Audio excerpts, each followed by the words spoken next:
Y hoy yo os voy a hablar un poquito, vamos a mezclar un poco la astronomía y la meteorología, que son dos de mis grandes pasiones.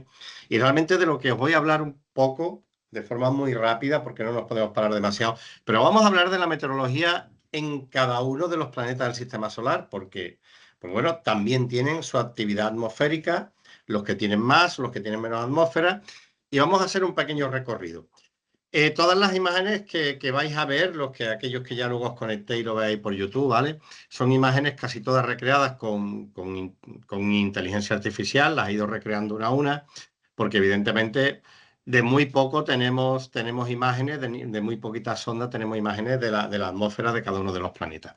Así que bueno, están ahí entre intentados ser lo más fino posible, pero a algunas siempre se le escapa algún ramalazo de situación un poco fantástica, ¿vale? Pero bueno, vamos a meternos ya de lleno en el tema que nos ocupa y vamos a ir hablando un poquito de esto, de la meteorología o de la atmósfera, mejor dicho, de cada uno de los planetas, ¿no? Y empezamos por Mercurio. Mercurio es el planeta más interior de todo el sistema solar y precisamente Mercurio es el que prácticamente no presenta meteorología en el sentido, digamos, tradicional, ¿no? Ya que Mercurio, digamos, que carece o realmente no tiene una atmósfera significativa de tipo gaseoso que pueda generar fenómenos climáticos como los conocemos en la Tierra, como viento, lluvias o tormentas. Sí es verdad que Mercurio ha sido bastante estudiado porque hemos tenido misiones como la Mariner 10 en el 73, la Messenger en el 2004, que son ambas de NASA, y bueno, se ha podido realmente estructurar y estudiar muy bien la atmósfera, ¿no? Digamos, las características básicas de Mercurio, pues la atmósfera es extremadamente tenue, está compuesta básicamente por algunas trazas de oxígeno, sodio, potasio y argón, y en realidad se considera más que una atmósfera, se considera una exosfera, es decir, una capa muy delgada de partículas que no produce realmente meteorología activa, ¿no? Por su cercanía al Sol sí que experimenta gigantescas variaciones de temperatura. Durante el día hablamos de alcanzar hasta los 430 grados centígrados y sin embargo la noche pues desciende por debajo de menos 170 grados centígrados, es decir, tiene una oscilación térmica muy potente, ¿no? No existen nubes, no hay precipitaciones ni vientos regulares. Lo que sí existe, digamos, una pequeña dinámica relacionada con la interacción directa con el viento solar, que es el que arrastra y modifica la composición de la superficie y la exosfera, y la que genera fenómenos como emisiones de variables de sodio, que son los que se asocian realmente a la meteorología espacial, ¿no? Aquí podéis ver, bueno, los que os conectéis luego podéis ver una imagen realmente que esta sí es bastante más certera sobre esos fenómenos de emisiones de sodio, ¿no?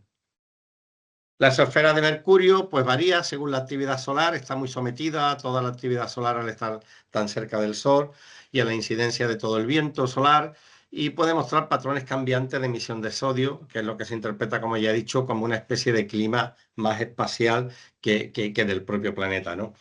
Tiene muchos impactos de meteoritos y la radiación solar extrema pues también modifica mucho de forma constante la superficie y la propia exosfera del planeta, que aunque es muy tenue, además es muy variable.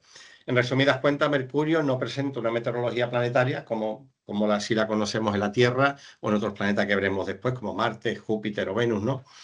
Pero sí existen muchas dinámicas que están ligadas sobre todo a la actividad solar. Por lo tanto, podemos decir que el Sol es el que modela la meteorología y la climatología que pueda existir en Mercurio, ¿no? Pero de Mercurio saltamos a Venus. Sin embargo, la meteorología en Venus es una, digamos, de las más extremas y dinámicas del sistema solar, ¿no? Y que además está caracterizada por una atmósfera muy densa y por procesos climáticos particularmente potentes, ¿no?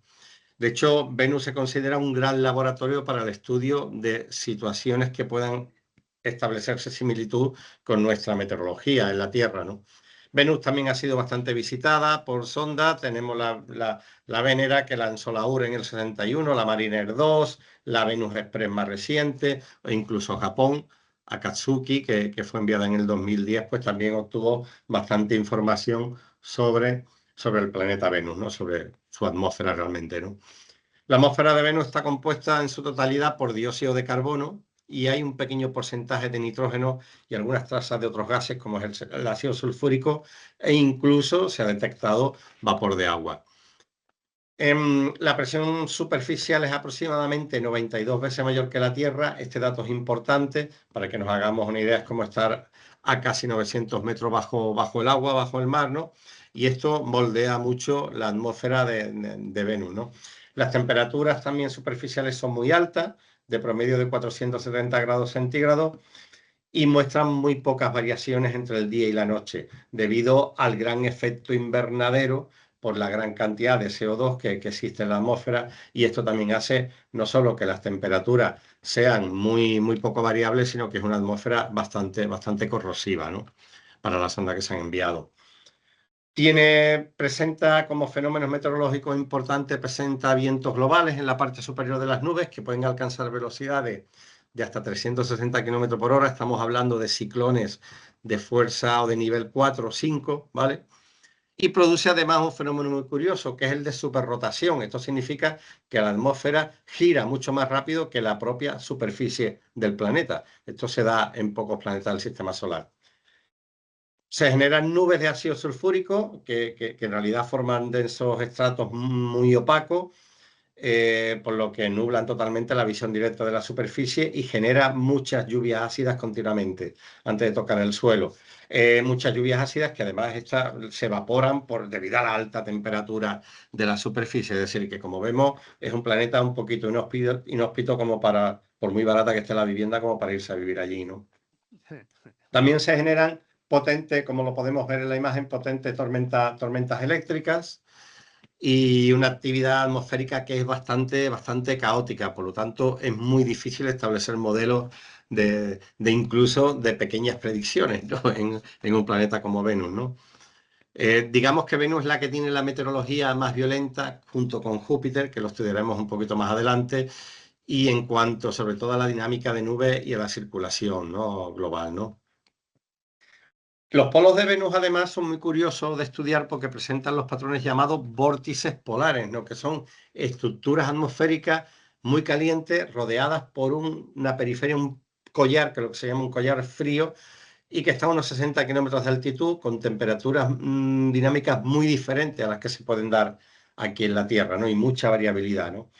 Cada polo, además venusiano, está dominado por una cima de nubes que ocupan alrededor un desarrollo de entre 60 y 70 kilómetros, y como digo, por un vórtice ciclónico caliente, y esto genera realmente la gran cantidad o la mayor cantidad de fenómenos violentos que se generan en la atmósfera de Venus, ¿no? En síntesis, digamos, a modo de resumen, podemos decir que Venus es un laboratorio natural para el estudio de la meteorología extrema muy interesante. El proceso, digamos, de la superrotación es extremadamente curioso. Casi que funciona de forma muy separada la atmósfera de la superficie del planeta, ¿de acuerdo? No hay una rotación síncrona. Se producen muchas lluvias ácidas, torbellinos polares, y la atmósfera es tan densa y caliente que desafía cualquier comparación con los fenómenos meteorológicos que se puedan producir en la Tierra. No vamos a estudiar la Tierra porque es un planeta que conocemos bastante, aunque cada vez menos con el tema del cambio climático, pero nos vamos a dar un salto a Marte, ¿no? La meteorología en Marte, además, es curiosa porque Marte está marcada por una atmósfera muy tenue que está compuesta básicamente también por dióxido de carbono y presenta una gran variabilidad de temperatura, y además presenta fenómenos muy singulares que lo hemos visto en algunas películas, como son esas inmensas tormentas de polvo, vientos intensos y los dust devil, que son los impresionantes remolinos, como podemos ver ahí en la imagen, ¿no? También es un planeta bastante estudiado por sonda, la Mars 1, que se envió en los años 60, luego la Mariner, la Viking, y luego ha venido toda la secuencia de los rovers, ¿no?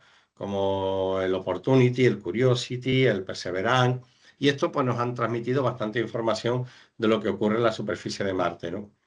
Tiene una atmósfera muy delgada, con una presión superficial que es menos del 1% de la terrestre, y está compuesta básicamente en un 95-96% de CO2, y luego tiene vestigios de nitrógeno, argón y algunos otros gases, ¿no? Las temperaturas además son extremadamente variables, con promedio de un promedio de menos 60 grados, pero con unas máximas diurnas en el Ecuador que pueden llegar a los 20 y por la noche pueden bajar hasta menos 125, menos 130 grados centígrados. Es decir, que también tiene una oscilación térmica bastante importante, ¿no? Sabemos que en Marte se observan nubes de hielo, de agua y de CO2 y formaciones de escarcha matinal que se han observado en algunas rocas por algunos de los robots que se han enviado. Y Marte experimenta, como ya he comentado, vientos frecuentes y remolinos de polvo, los Dust Devil, que pueden alcanzar varios cientos de metros de altura y que transportan grandes cantidades de polvo en la atmósfera, y esto origina la orografía y toda la superficie de Marte, ¿no? Estos remolinos además son especialmente en determinadas zonas muy cercanas al Ecuador, ¿no? Y son muy frecuentes al mediodía. Las tormentas de polvos, además, pueden cubrir todo el planeta durante semanas y tienen un importante impacto en la cantidad de radiación solar que llega a la superficie y en la dinámica, evidentemente, atmosférica, ¿no? También se producen en Marte los vórtices polares que hablábamos antes y que afectan a la circulación atmosférica, pero no tan acentuado ni con tanta generación en cuanto a la meteorología como los que hablábamos antes en Marte. Bueno, pues de Marte, que aunque ya digo que tiene una atmósfera muy tenue, pero sí que es verdad que tiene una meteorología y algunos fenómenos meteorológicos muy curiosos, como son estas tormentas de polvo, nos saltamos a Júpiter. Júpiter, digamos que podemos decir que la meteorología de Júpiter es la más activa y compleja del sistema solar. Júpiter no tiene una superficie sólida, ¿de acuerdo? Por lo menos que se sepa hasta ahora, y parece que no, ¿no? Y está dominado además por una profunda atmósfera de hidrógeno y helio y viento extremadamente rápido y unas formaciones nubosas que, como la podemos ver ahora la vamos a ver aquí en esta imagen, ¿no? Pues son gigantescas y bastante duraderas, ¿no? También ha sido visitada por varias sondas, aunque no se han introducido en su superficie, bueno, en su atmósfera, porque no tiene superficie, pero bueno, Pioneer 10 y 11, la Voyager 1 y 2, Galileo, Cassini, New Horizon, y de hecho Juno sigue operando, que sigue orbitando y sigue mandando bastante información del planeta Júpiter, ¿no? Sabemos que es un gigante gaseoso, sin superficie sólida, como ya he dicho, un híbrido más cercano a un planeta, pero que mantiene muchos vestigios de lo que puede ser, de lo que pudiera ser una estrella, ¿no?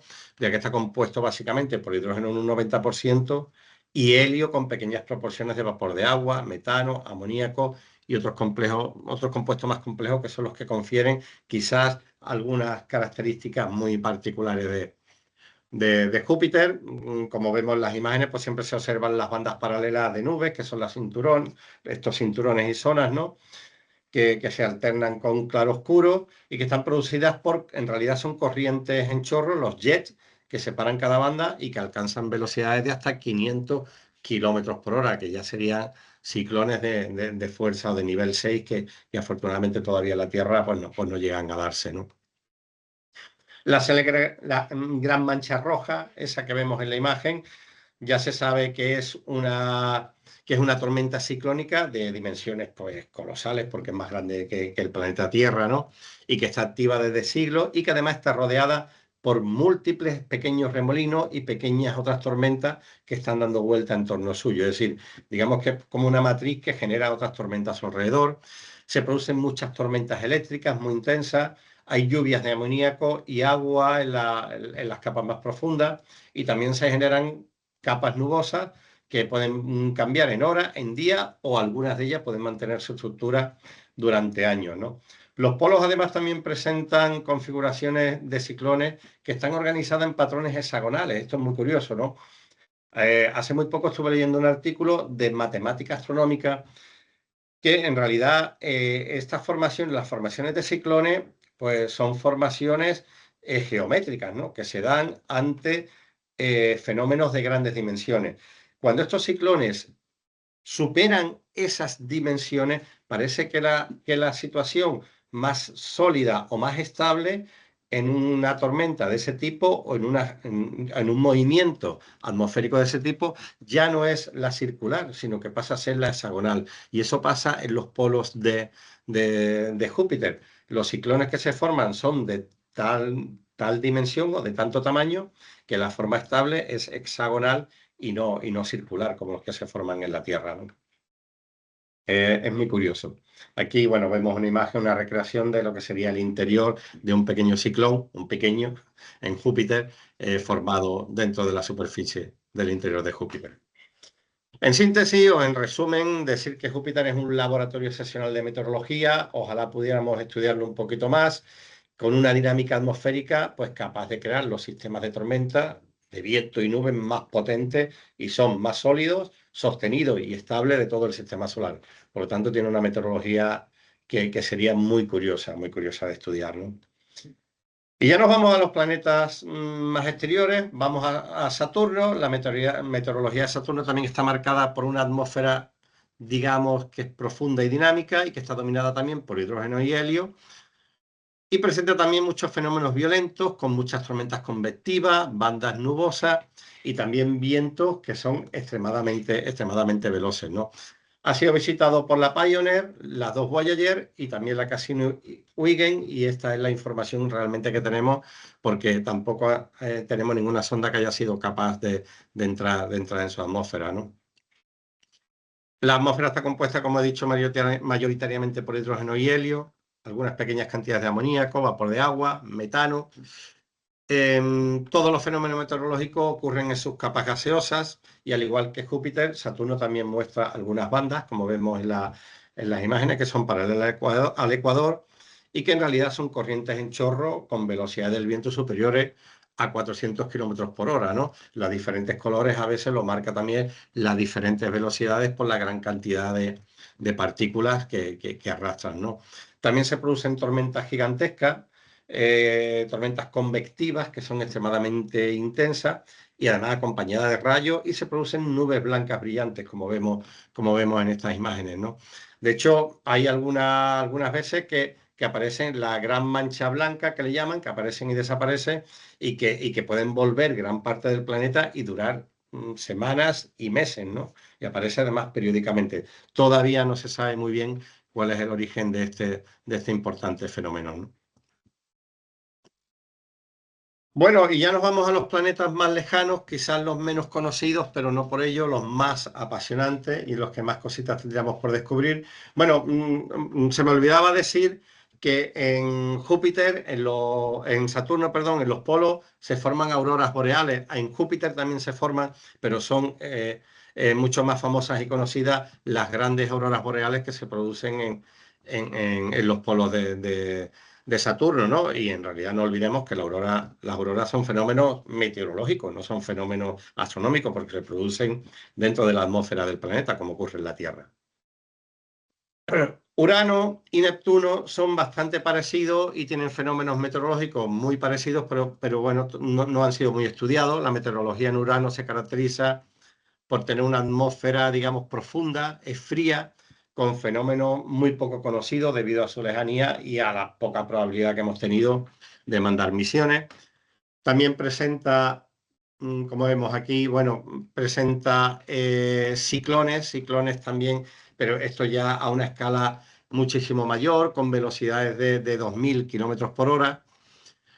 Y bueno, y sabemos que la atmósfera de Urano y Neptuno pues se enrica en metano y por eso le confiere ese color azul verdoso, ¿verdad? Que nosotros vemos. Estos dos planetas, solamente la Voyager fue la que fue capaz de darnos un poco de información.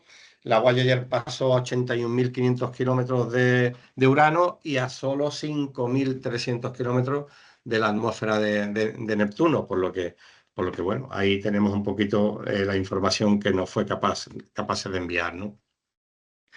Aunque, como digo, son planetas muy desconocidos, hay un fenómeno muy curioso que parece que ya está confirmado y que se da tanto en Urano como en Neptuno, y es la famosa lluvia de diamantes.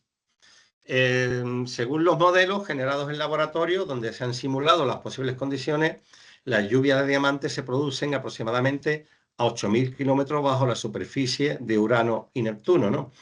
El proceso se inicia cuando el metano, que está presente en abundancia además en la atmósfera de estos dos planetas, está sometido a presiones de hasta 1,5 millones de atmósferas y alcanza temperaturas cerca de la superficie de 4.000, 4.500 grados centígrados, a pesar de que son planetas muy fríos en cuanto a su atmósfera superior.